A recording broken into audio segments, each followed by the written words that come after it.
Hey everyone, welcome or welcome back here to my channel where I play Planet Zoo. My name is Nisse and today we're gonna make a double habitat once again, this time for the Siamang and the Bornean Orangutan. Full disclosure, my plan was only to make a habitat for the Siamang, but when I was ready to move in the Siamangs, I noticed that they have interspecies enrichment with the Bornean Orangutan, so therefore they was kind of a afterthought. But it actually gave me a reason to finally let the Bornean Orangutans have a monkey habitat instead of always putting them in with the Indian elephant and the other animals I always put them in with, because I like to have the animals who have interspecies enrichment all together. So this habitat will also be a lot smaller than they usually have. This habitat is actually inspired by a lot of underwater habitat in the way that it is all lowered down and you can go all around it and see it from all sides from the top. But you can also go down in a tunnel and kind of be in the same level as the animals. I just thought that would be a nice idea, since both, I'm not sure are they apes or monkeys, but they will kind of climb in the trees and in the new climbing enrichment. And therefore it just made sense to make sure that it would be in level with guests, whether they are climbing or on the ground. And yeah, I'll let you be the judge of whether that worked or not. So I think it's time I tell you a bit more about our future life project here in Asia. It goes very well. We have got a few endorsements and we had a few fundraisers. We are going to make a entrance very soon, probably next week I think, where we can have some big kind of endorsement parties where we can invite a lot of guests who supports this project. At this point we actually already released 6 Amur leopard to the wild, I think 4 Przewalski horses and 3 bacterial camel, so it all already goes very well, so we are very happy about that. We have a bit of issues around the water, so maybe we should try to make something with the entrance building where we can kind of collect rainwater and reuse it more properly. We also think about making a garden between these 3 habitats. It will be a community garden, so our benefactors can stop by when they visit us and plant a seed if they feel like it, probably in the spring or the early summer. And if they stop by later in the year, they can also take a taste. We will of course make sure people know that it's not for just eating all of these vegetables. The one who doesn't get tasted by our benefactors visiting us will of course go to the animals, and of course also any waste that come from the garden. It will be 100% natural fertilizer with waste from our own animals, and in that way really show off the circle of life we have here. We will of course also invite any benefactor out there to be a part of this entire experience and also be a part of deciding which vegetables and plants we will have in this community garden thinking forward. But back to our little habitat here today.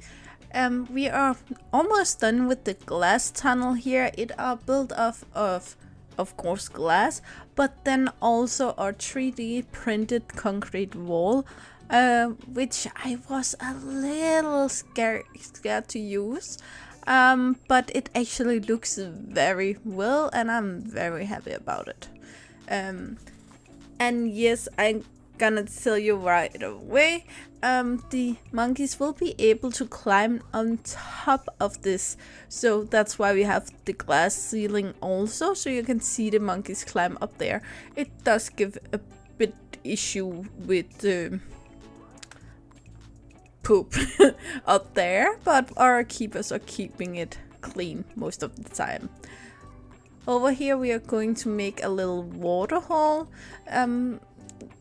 These aren't exactly water monkeys in any way, but we do appreciate to give them the option to bathe if they want to, and of course also they will have this to drink from, even though these we have here of course aren't able to return to the wild due to different illnesses or injuries. But their children will be able to return to the wild, which is why they are here.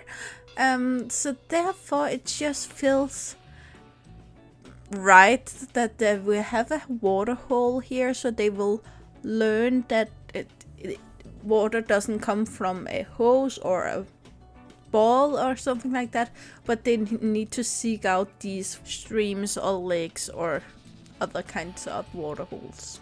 It was a bit hard to make sure that the path wouldn't be flooded, so I needed to go back and redo the path a couple of times just to make sure. But when I was done, it worked very well. As you can see here, the water level aren't going to be that high here. That's also because we don't want any drowning accidents for the little babies we have in here. Since we aren't able to put any security mat in the bottom of this bathtub, the lines in the 3D walls actually make it very slippery proof, which again protect our small babies in here. Siamangs are the largest gibbons out there, and like all gibbons, they love to spend all their time up in the tree, climbing around and having fun. Therefore, it is especially important for us to make sure our gibbons have plenty of opportunity to do just that. They live in forest areas, both in mountains and in lowland, on Sumatra, Malaysia, and a small part of Thailand. And even though they live these 3 places, all of them have both a wet and a dry season. Though the temperature doesn't change that much, it's mostly between 22 and 35 degrees Celsius. That would be 72 and 95 degrees Fahrenheit. As always, we make sure that our little waterhole have vents in the bottom so we can completely dry out this waterhole and clean it up, and also vents on the sides to make sure that this doesn't overflow, so these vents are always open. Then we add a little water tap here on the side wall so the keepers doesn't have to go back and forth all the time to refill this, because it will be dirty and need to be refilled every single day. But just because we have some apes in here, we need to cage it in. And yeah, I noticed at this point after filming that the apes are able to poke their fingers in there. We just imagine that they can't, okay? And then it was finally time for me to play with these new enrichment pieces. And first of all, I just pulled them out to see what I had to work with and how they kind of stuck together. And then I made a little pre-build here and moved it over here. To be honest, my game actually crashed and then I forgot to press record when I started in again. So you will see a little jump here in a minute where I sadly don't have the footage, but all I did was finish up this piece here. You can see the jump here, and then in the other end here you can see that I added a kind of indoor part also built out of the 3D printed walls, so the apes would be able to go in there and hide if they wanted to get away from our guest, even though it's apes, so they probably think it's fun. The Siamangs actually differ a lot from other gibbons. One part is the size of them, but another one is this big sack, naked sack they have on the throat, which actually before a male starts calling, he will blow it up with air, and it can reach the same size as his own head when he does that, to really get a lot of volume in the noise he makes. A third way we can actually differ them from other gibbons is that they have a whipping between their second and third toe, which actually also gave them their Latin name being, and I'm gonna try to pronounce this, Sympalangus syndactylus, which can be translated from Greek either to together, palax, or in English just united finger. It was quite easy to put in enrichment items for the Siamangs and Bornean Orangutan, since they pretty much use the same enrichment. So when I was done with the Siamang, the orangutan really didn't need anything else. That being said, I probably put in way too much once again, but the monkeys liked them. Or apes, sorry. Then on this side over here, I decided it would be their high area, so there would be some climbing trees besides the climbing frame, and it would be very closed off and in a foresty dark feel. And over here we will have more open area where you can see more from the top but less climbing. So deciding what you want to see, you can go one way or the other, or just in between and go down in the same level as the apes. Then with the foliage, as again very basic and very easy, since we are in a tropical Asian area here, and that's what both the Bornean Orangutan and the Siamang really likes, so that was quite easy. Most of the Siamang's diet is fruit, leaves, insects, and flower petals, making these foliage bugs and insect rag we use here ideal food enrichment for the Siamang. Fun fact is actually that 90% of the Siamang's food is fruit and leaves, where there's actually comes a difference is how much fruit compared to leaves. The Sumatran Siamang's diet will be 50% leaves, where the Malaysian Siamang only have 30% leaves. Fruit. And this all are influenced by time of year, of course, and where they live, what are very available for them. But together, all of these Siamans actually eats over 160 different types of plants, which of course again will change through the year. But one thing you will always see is that the Siamang always will choose to eat younger leaves and not the old one, and they will never eat the really old one if they can help them. And they actually just move around through the year to make sure there are always younger leaves available. Actually, the Siamang use about 34 to 44% of their day just eating and finding food. Then they use about the same amount of time on just resting and not sleeping.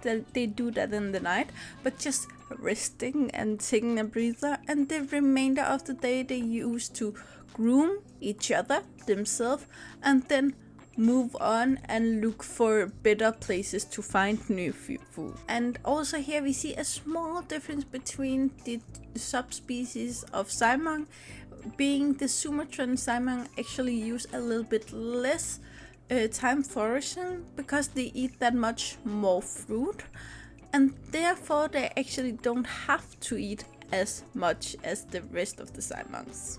Here on top of their little house, or what we're gonna call it, I decided to bring in a little, what's it called, patio or something like that, up here, where you can go in with a nice shade, where if it's too hot you can go in here, if it's rain you can go in here and just take a bit of a break, and you will also be able to read a bit about our two apes up here. I didn't really go for a specific feel here, it was pretty much just an idea I got in the moment, but I actually think it looks very well, and I'm very happy about it. And I think it's actually all built by new props from the new DLC, if I remember correctly. Siamangs normally lives in group from 3 to 6 individuals. This would normally be a monogamous adult mating pair, and then there are children that aren't ready to leave the family yet. Normally these families are very territorial and therefore would never leave their own territory until they move out of their home when they grow up, of course. A weird fact about the Siamangs is that you can actually set your clock after them. Normally between 9 and 10 a.m. in the morning, you would be able to hear the daddy of the group serenade the forest. These are mainly used to tell other Siamangs that this is our area, stay away, and it can be heard up to 1.2 miles away, around 2 kilometers. And even weirder, it seems that sometimes the daddy and the mommy of the group can choose to sing together to strengthen their bond. Out here I just chose to make the same railing basically as we use for the shaded area here, to actually bring this around the entire habitat, making sure our guest doesn't fall in by accident. It's not really to keep the apes inside since they can't really climb up the stones, but just to give some safety for our guest, because even though many apes look so cute, they don't, maybe they like a hug, but they probably won't let go when you want them to. I'm gonna make a cut here just so this video don't get too long, but basically it's the same I do just all around the habitat. So that was that, and it's time to make the rooftop. I tried a few different before I ended up on this, but I won't bore you with the video. So I just copy up the railing I put in the bottom and just copy it up here, as you can see. And then after this we are just going to make a nice rooftop patio up here. Not patio, rooftop garden. I didn't have a place to put a stair or anything like that, so instead I gonna imagine that the keepers would bring one when they need to go up there. As we discussed earlier, the Siamangs lived in this family group with their mommy and a daddy and their young. The mommy and daddy don't exactly have a mating season, but it's more likely that they mate in May or June because of the bigger amount of food, and therefore it would secure a more safety pregnancy that will come to a birth. They will mate every 2nd to 3rd year, and the mama will be pregnant for 7 to 8 months.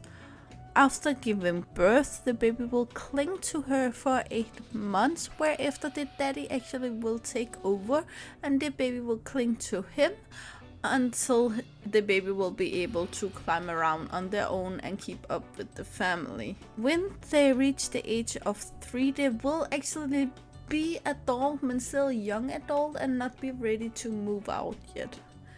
That won't happen until they will be between 6 and 8, where they will find their own mate, and then they will either find a new territory for them to start their family, or they will stay and fight for the territory they already live in. Gruesome fights aren't normal between Siamangs, even though it would of course be smarter to just leave and find another spot, since they don't live in very big areas. So if they decided to spread out in bigger areas at a point, no one would blame them. And at this point we're just going to go in and add the same railing just on the outside here, where before we only added it on the inside. So again, I'm gonna make a cut so you don't have to see it all. And it's time to make some education boards, and I actually also planned to use some of the new stuff, but I forgot, because that's me. So I made them custom here with I think these planks also from the new DLC. So we're gonna make 2 education boards here, then I'm gonna copy this side here, make a pretty top. Why, I don't know, because no one can see it. And then on the back here we're gonna put 1 screen that's gonna run some commercial for the other habitats and the little slush shop, I think it is. So it's gonna go here, and then I wanted 2 information boards on the sides, which we basically gonna make with these squares here and turn it black, and then just make it fit here and there. And then I wanted to put some lines on just to make it appear like something words were there, but I couldn't find the things I actually usually use, so therefore I just left them blank. In the end, you can see here I go through a lot of stuff. I just couldn't find what I normally use, so we're gonna go with it the way it is. I'm gonna copy it over here, places a little bit closer to the habitat than away from it, so we have room for some benches here in the back, so you can just sit and wait if you need a breather.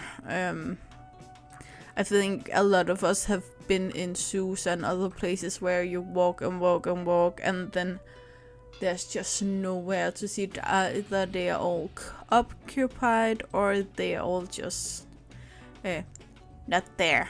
So I wanted to use them again outside, but decided it was too big, so instead of having this large piece, I actually gonna break it down into 2.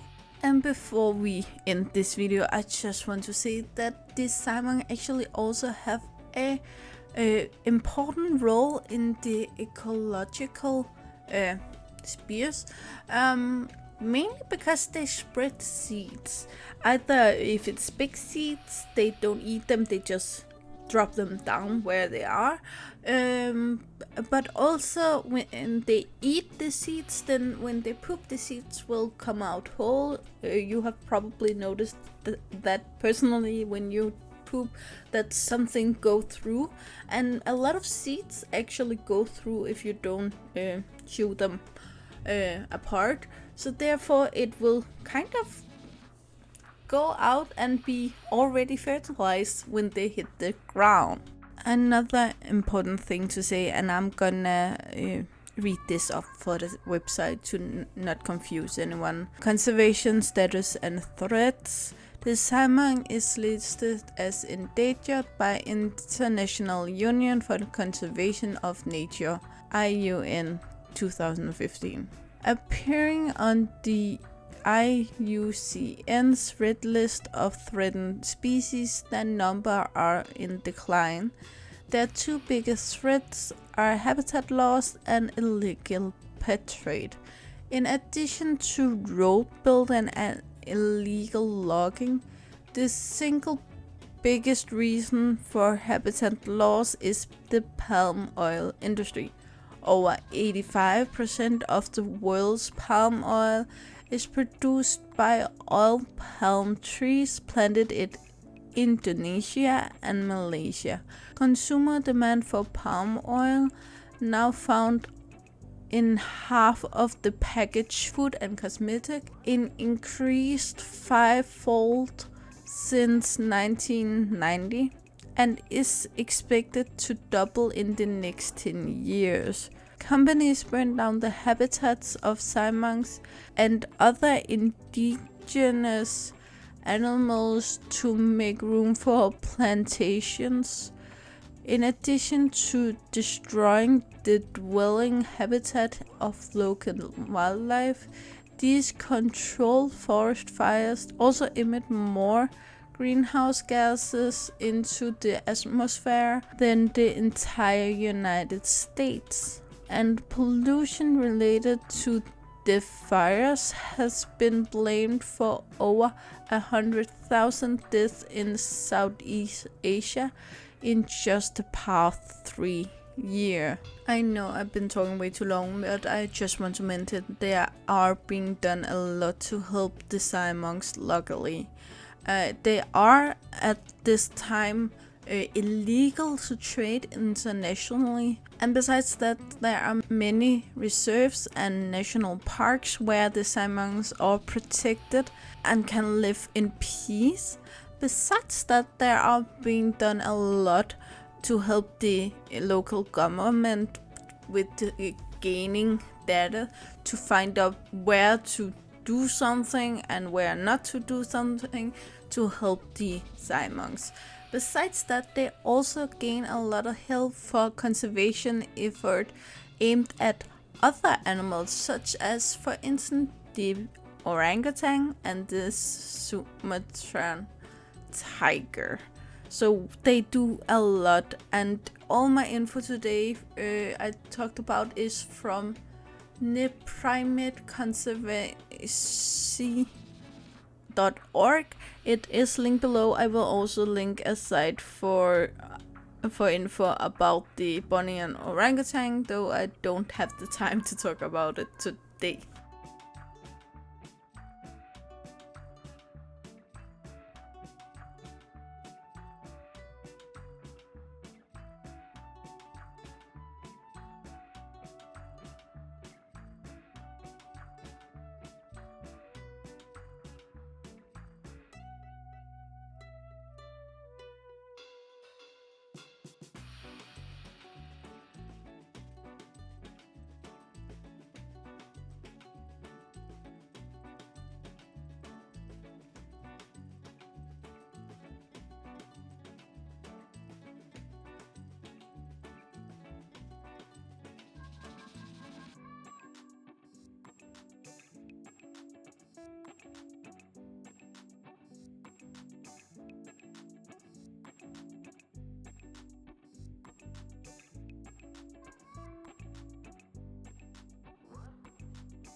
And that's the end for today, guys. I really hope you enjoyed it. You know the drill. Like, subscribe, and turn on the bell notification so you know the next time I upload a video. I really hope to see you again, either in the comments below or in the next video. Bye, guys!